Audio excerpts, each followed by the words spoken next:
I am very pleased to present to you our second series of MesoTV.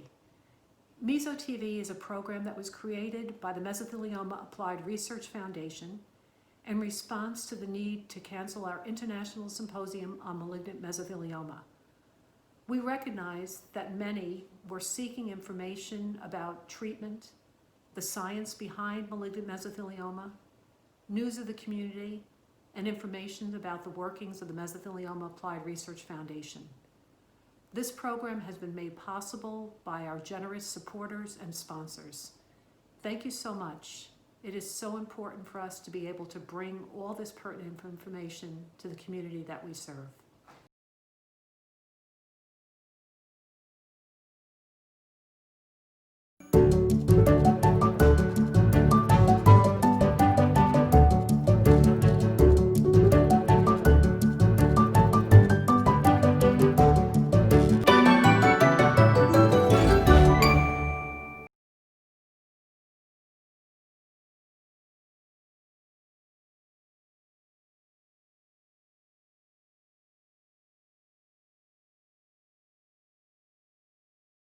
I'd like to introduce you today to Bonnie and John Anderson and their daughter Darcy. Bonnie and John have been tremendous supporters of the foundation, and Bonnie has a very, very unusual cancer history. And I thought we'd start really with talking about her diagnosis of mesothelioma and then the multiple malignancies she's faced since that diagnosis. So Bonnie, I know it's been quite a while since you were diagnosed. Can you maybe go back to that time and tell us a little bit about that diagnosis and what's happened since? Yeah, I was diagnosed in 2002. Mm-hmm. And for about 2.5 years before that, I had been treated by my primary doctor for irritable bowel syndrome, mm-hmm. which turns out I didn't have irritable bowel syndrome. I did have mesothelioma. Mm-hmm. And I went and had a biopsy from a local surgeon. And it was the first time he had ever seen mesothelioma in a patient. Mm-hmm. And he was about 70 years old. Mm-hmm. He noticed it, he recognized it from a textbook. Mm-hmm.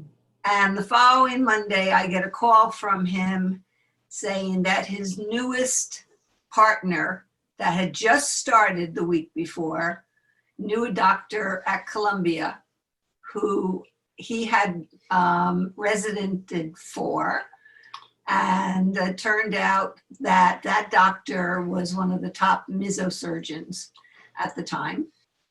So I made an appointment, and he said, I went in to see him within the week, which saved me months of searching. Mm-hmm. And then I found the Meso Foundation. I don't even remember how I found the foundation, because it was the beginning of the internet. And it was actually, I think, the first year that the foundation was in existence. Mm-hmm. And speaking to the head of the foundation, we discussed my options. And it turned out that my options were to have treatment in a clinical trial, a multimodality clinical trial with HIPIC. And that's what we ended up doing. It wasn't pleasant, but it worked, because 19 years later, I'm still here. Mm-hmm. And so Bonnie, you went through the entire debulking surgery with heated chemotherapy into the abdomen. 18 years ago, when that protocol, that treatment was pretty much in its infancy, has really developed since, but you were one of the pioneers. You were on one of those early clinical trials that really have helped to build a foundation for some of the little twists and turns that we've done, the tweaks that we've done to that protocol, coming up to today's age. Yes, both of my parents, my father had been in a clinical trial for the leukemia that he had. And my mom had breast cancer back before they even had physical therapy for breast cancer. Mm-hmm. And she had a mastectomy back then. So I felt that I had to give back, because I was going to die. So if I was going to die one way, I might as well die helping people another way. Mm-hmm. And it turned out I didn't die. Mm-hmm. So Darcy, we could figure out your age if I asked you at the age of diagnosis. So I prefer to maybe ask, you're a child. I mean, you were a young woman. And did you have any inkling or did you have any knowledge about mesothelioma, or did you get on the web and start to learn about all the scary things that are out there? It was a really interesting journey. With one doctor who told my mother she had 6 months to live, who if I had been at that appointment, he might not have been around much longer himself, to a doctor who she met, who we then called the wizard for many years, right? You know him well, so we'll go into that later. I got on the internet, I called the American Cancer Society, I called the National Institute of Health, I spoke to the, Department of Health and Human Services for insurance coverage for help for my mother. My father spoke to, at that time, I think it was the governor's office, and we started trying all different resources to learn everything we could about cancer in general, then mesothelioma on top of that. I happened to work at a different pharmaceutical company than I work at today. And at that point, there's actually a woman who I am still very impressed with. Her vision of life is to find a cure for cancer. Many people in the cancer area know of her well. She worked at the company I did, and I had reached out to her as the head of our oncology division for information. She remembered me a few weeks later. I think it was, maybe it was even quicker than that. She called me up and she goes, "Are you the young lady I spoke to? There's a white paper on my desk about mesothelioma. My admin is driving it to your office today." Wow. So I photocopied it, page by page, handed it to my mother. She took it into her doctor's with her. It was such a quick turnaround, but it was literally when the first white papers were published together around meso by various doctors. But that gave me so much information. Like, I didn't know what tinnitus was. I didn't know what, what the types of chemotherapy were, what the side effects were. And working with these organizations, the American Cancer Society, I think, actually had a nurse line I could call and ask them my questions. And then as MARF was forming, also helped us along the way, talking to clinical nurses, talking to doctors on my mother's behalf when she wasn't feeling well, and making those phone calls really helped us stay together and understand what we were going through.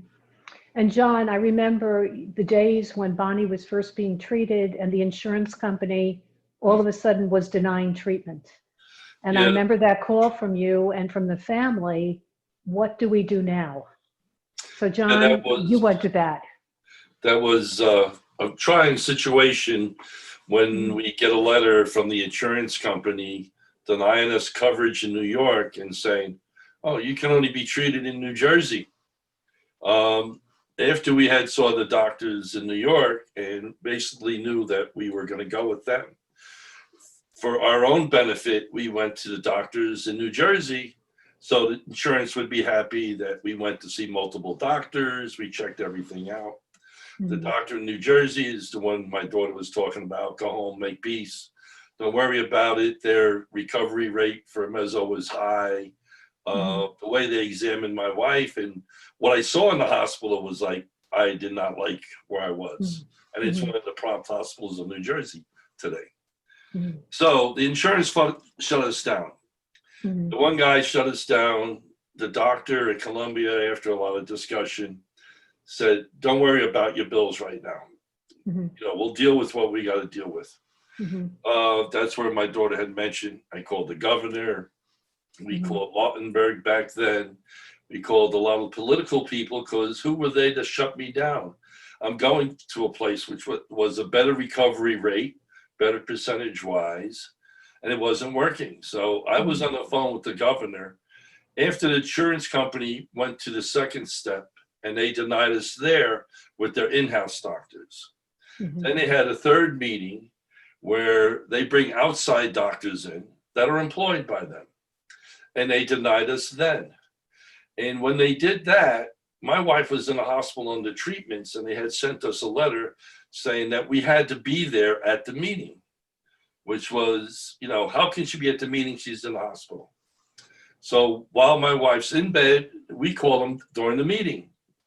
And we said, "Hello, this is the Andersons. Well, how come, you're not here at the meeting?" "Well, you just notified us. My wife's in the hospital. Nothing's planned." And then the question that really got us, because we had lawyers sending in letters to governors. There was quite a few people we've got involved with that were sending in letters. People who were doing contracts with the insurance company were holding up contracts for us, for people we knew, who knew us that had cancer themselves, and said this shouldn't be done. And what happened is my wife's on the phone and they say, "Do your lawyer give you permission to talk to us?" You know, and how does somebody say something like that when we're hiring the lawyers to do our bidding? So why do I have to have permission from my lawyer to talk to somebody? So they denied us. I made some phone calls. I tried to get hold of the guy that dropped everything. Didn't happen. I got the secretary of the meeting who did with all the outside doctors. And I'm talking to her, and just by chance, I'm saying, "I just got off the phone with the governor. What's going on here? This is a bunch of crap." And she says, "How do you know the governor?" "Oh, I work out with him every morning." And then, do I happen to know a few other people, and I won't mention names, and I happen to know them. And she says, "Oh, let me look into this. Let me find out what's going on." So right after that, she went and looking into the files. They came back to us. Things were changed. Also, we ended up having a personal advocate with the insurance company. So anytime there was issues, billing mistakes, problems, all we had to do was make a simple phone call, and it was all taken care of. But you shouldn't have to go through these battles. So I guess this was really the start of your family's advocacy efforts. I guess you began with the insurance industry, and then you started, working with the foundation on all the, political asks that we've had over the years, trying to get asbestos banned, trying to get the EPA to step up and do the right thing, working with the patient registry. And also, Mesothelioma Awareness Day, I know that that you've created posters. You've made a big effort to make Mesothelioma Awareness Day a national day, and you assist so many people around the country in helping them with the steps they need to take to get it declared in their state. So that must bring you some satisfaction to see that, so many of the efforts that you've made have really resulted in, we have results. We can see that, the efforts are worth it, that you've made it, you've made a difference in this disease, and, your name is known. In New Jersey particularly, you can pick up the phone now and everyone associates you and your family with mesothelioma and asbestos, and they know why you're calling. And it's very hard not to take a call from someone who for 18, 19 years has been on the front line trying to get the recognition for the disease. So, thank you for that. It's important work. So Bonnie, you got through all the treatments in 2002. You were declared free of mesothelioma. So what happened to you after that? Because I understand there were some other cancers that popped up along the way. Well, I was never declared free of mesothelioma. There was always a few spots that showed up, but they were slow growing. But I was going for scans and blood work all the time. And after about 3 years, my doctor said, "Something's wrong with your blood." And he did a bone marrow test, and it turned out I had a very rare leukemia. Same kind of percentages as the type of meso that I had. It's like my lucky day. 250 people a year get this kind of leukemia. So I went to a leukemia specialist, and I said, "Look, I don't need 2 oncologists to treat me. I'm going to stay with my oncologist, but I'd like you to be a consulting leukemia specialist." And that's what we did until this past year when he retired. And I was treated for that leukemia a few months after I was diagnosed. And I've been in remission with that for 15 years now. And the treatment I had is the only treatment that's still used today. And I do have a chance of having it reapplied if need be, if I come out of remission. I'm like 5 years over the window of remission for this. Right, and that's hairy cell leukemia, am I correct? Hairy cell leukemia, right? Yeah. The CLL. type of leukemia. So following effective treatment for hairy cell leukemia and mesothelioma, what was the next cancer that cropped up? The next cancer that cropped up, So you had hip had- surgery before that. well, yeah, I had AVN in my hip, so I had to Mm. have a hip surgery, and then I got Mhm. bumped off my horse and had another hip surgery. So I had 3 hip surgeries on the same hip. But then I ended up with some spots on my lungs that they had been looking at. And doctors kept an eye on it for quite a few years. And in 2016, I believe it was, one of the spots turned cancerous. Mhm. So I had a operation at NYU, a VAT procedure it's called, where they go through the back. And lucky me, 2 months later, I had breast cancer. So I had a lumpectomy. I wanted a mastectomy, but my family didn't want me to have that. They felt I was too weak. Mhm. And then I guess about 2.5, 3 years ago, I was diagnosed with kidney cancer. Mhm.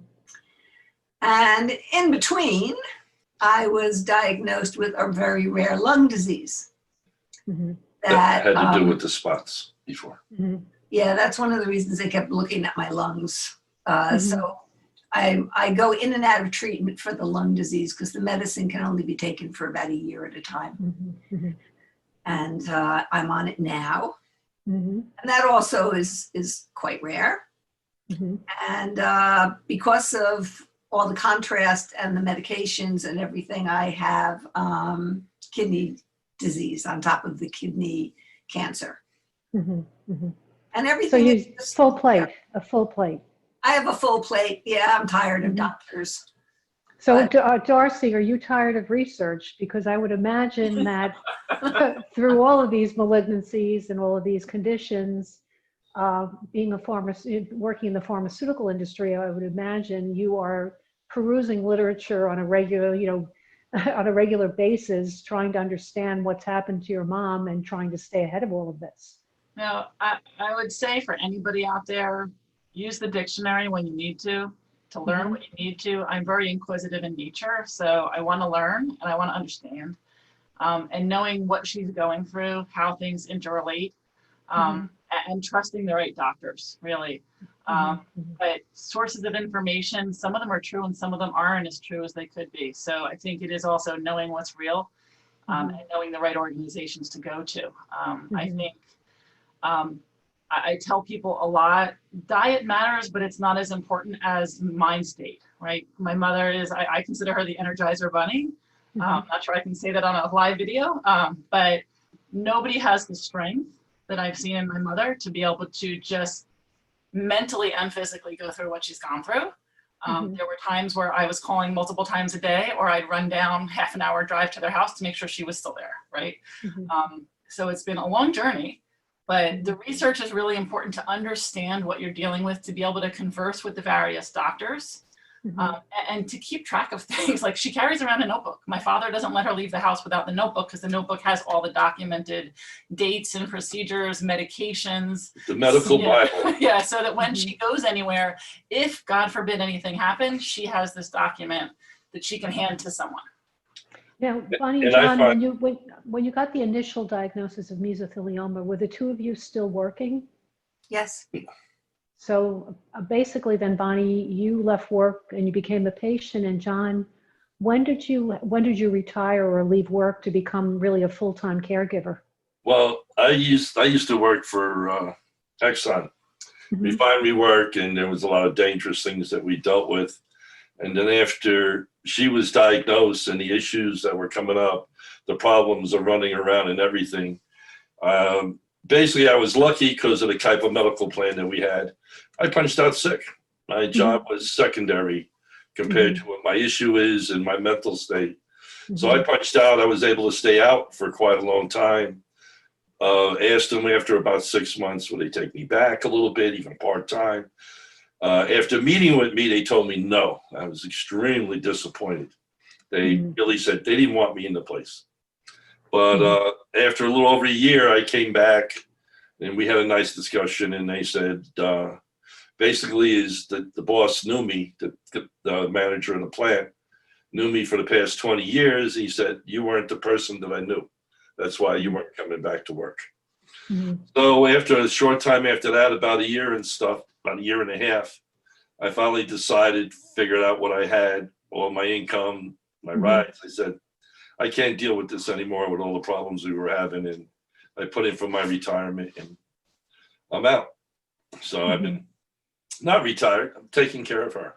I'm the caretaker. Yeah. So, I mean, so it's really been a rebalance of your entire relationship, you know, when, you know, a disease like this strikes, you know, it curtails many activities. I know that you still do some travel, but I know that, you know, there have been some difficulties and some cancellations, but you were in Australia, I believe, a few years ago. Despite all the things that you've been through, Bonnie, you were still able to travel and, you know, have an enjoyable trip. Am I correct? Yes, I try to stay out of third world countries because of my immune system. My original doctor had told me not to even travel out of the United States. I can't stop doing everything. It's bad enough I had to give up a job that I loved, and I couldn't ride my horse anymore. I pretty much gave up my life for this disease. And I'm trying to do the best I can with what I got now. And I've given up my freedom, and I put all my multitasking and ability to do things in John's hands. So But I have not to the do it same Bonnie's person. way. Of course you do. So, you know, I guess, Bonnie, you know, you say you've given up a lot to John and certainly to your daughter Darcy to help you, but I think that you've been a big driving force in terms of funding research. You know, we're not going to get into settlement issues because it's something that we don't discuss, but, you know, I know that rather than going off on a trip or that you decided to make this commitment to this disease, and you and your family have funded a number of grants. Can you talk a little bit about that decision to fund mesothelioma and why it's important to you? Well, we never had a glorious, glamorous life. We were just regular blue collar workers. And in a sense, we really have not changed much of the way we live. And I always felt that we brought Darcy up to take care of herself. That's what we, always want your children to do better than you. So I'm not worried about what she has in her future. She'll just do her own thing and she'll be fine, along with her husband and her child. And I would rather help people find a cure, help doctors, researchers find a cure for this disease so other people don't have to go through the type of things we went through. Money is not everything in life. Health is much more important. And I see the dedication of the researchers. They are such wonderful people who live for finding a cure for mesothelioma. And you don't find that in a lot of places. And through the foundation and meeting the doctors and researchers that we have in the symposiums, these people are open to discussion. They will sit down and talk to you. It's not in a clinical setting. It's not in their office. It's not like, well, you have to make an appointment. I can dig into their brains and they can dig into my brain, and we can have a give and take of what this disease is about. And I would so much rather support people that are doing that than go out and spend a lot of money on something that is here and gone within 24 hours. So, And you've inspired the researchers as well. I remember speaking to a researcher from Australia who was a pathologist who was, had a lab devoted to mesothelioma, and it was the first time he had ever met a mesothelioma patient. And, you know, we hear that often from the symposiums, that it changes their sort of their focus on research, because now it's just not a disease entity, but this is Bonnie, this is Rich, this is Heather, this is so many of the different people that they've met. And so everyone becomes so invested because this is personal now. It's not just a Yeah. disease, but it's a personal mission for so many people involved. And I I- think I- the two of you have met so many of the researchers globally. Yes. I mean, you've come to every conference, and, you know, you've made it a point to introduce yourself, share your story. John speaks, you know, from the heart when he talks about caregiving and, you know, the trials and tribulations of caring for you over these years. And, you know, Darcy has been a great contact for me in terms of being able to call her to discuss things from a pharmaceutical standpoint. And, you know, Bonnie, you've been the heart. You know, we always refer to you as Hugs. You know, that's how you always sign your emails to everyone. But, you know, I thought this conversation was important because, you know, to see someone like you who has, you know, gone through so much, and your family has gone through this with you, to be able to still stand on your feet and say, this is what's important to me, this is what I intend to do, and see that your wishes are heard and carried out is so important. Yes, So, I met a researcher at the first or second symposium I went to. And I walked up to him, I read his information, not that I understood it. And I said, hi, my name's Bonnie Anderson. And he looked at me and he said, I know all about you. mhm. And I felt so important. I was like, here is a guy from around the world somewhere, and he knows my story. He knows my pathology. Mhm. And I've met so many others like that. They've heard of me. They study me or my blood or whatever it is they're studying, my cells. It's very personal. Yeah, yeah. So, you know, so when you look at it, you know, your contribution, you've made a contribution with your tissue for research. You've made these contributions from a family's perspective on advocacy with government, getting laws changed, getting more funding for research. You've funded mesothelioma grants. I mean, you've had a touch point on everything that the foundation does, including John now being on our community advisory board, which is a newly formed board. And John brings the caregiving perspective to that board. So I want to thank you for all that you've done for us. And, you know, and also just to reiterate from the foundation perspective that you are important to us as a family, and that we are committed to you as well as your commitment to us. So it's a mutual exchange of feelings and support. And I want to thank you again for everything that you've done for us. You're welcome. It is our pleasure to do so. And I'd add Thank you. thank you to you, Mary, as well, because you are a driving force behind the foundation. I consider it more of a community than a foundation in my mind, because when I've been to the events, I look around and I see a community of people who care about each other. That is something important for the families to know, is that this organization is there for them and everyone else involved in the disease. But you're a key driving force. I want you to know that. Well, thank you. So thank you very much. It was wonderful to have this opportunity. Thanks for inviting us into your home and sharing some of your story, and good night, and thank you for joining us.